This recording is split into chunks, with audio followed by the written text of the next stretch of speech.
美食台的朋友们，大家好，我是国家一级中式面点师朱丽米。我们今天在这里又要跟大家分享一款传统的中式面点酒酿饼。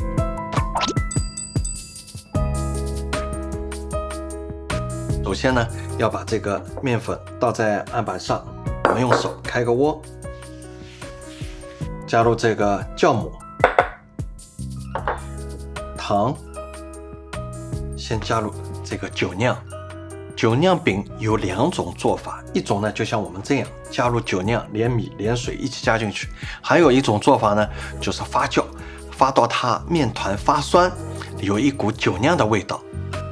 进去一部分调一调。我们把这个面团呢一定要调制好，揉到3光。注意啊，我们的3光是手光、案板光、面团光。初步成团以后，我们就可以加入这个猪油。酵母一旦遇到这种油脂一类，它就会被封存，它就很难再继续发育生长，为我们蓬松面团。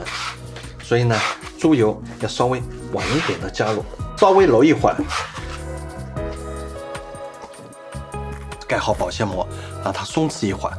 我们接下来来操作馅心，处理一下这个松子。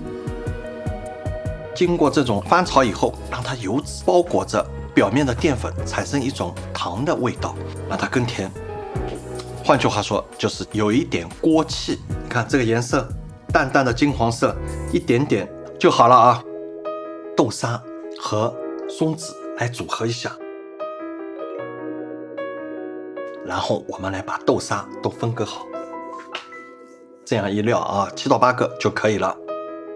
分割好以后，搓一搓，变成一个大梨丸子。这个呢，就是我们要发酵好的面团，不需要发到2倍大、3倍大，轻轻的让它发一下就好了。我们直接搓条，这下8个，用擀面棒稍稍的擀一下，大概7到8厘米直径就可以了。用拢馅法，虎口对着这个碗口慢慢的收，多余的这块面团揪掉，撒一点干粉，擀面棒稍微修整一下。好，我们这个酒酿饼做好了。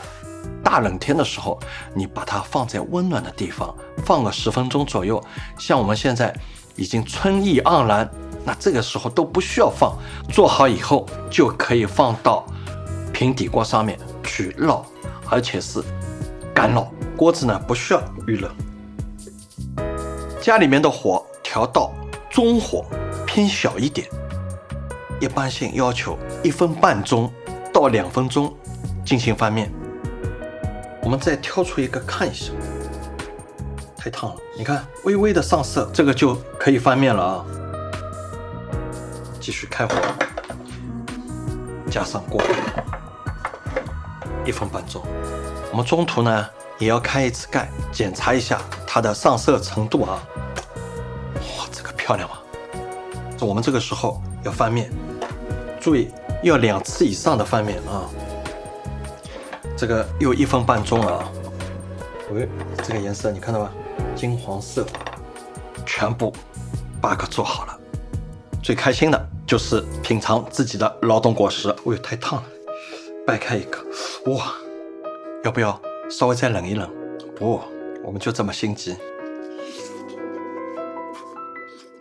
很有嚼劲，而细腻的豆沙正好把面皮那一份份刚柔化解了，而那个松子又是恰到好处的迸发出了香味，真的是非常好吃的。让我慢慢吃，我们下次再见，拜拜。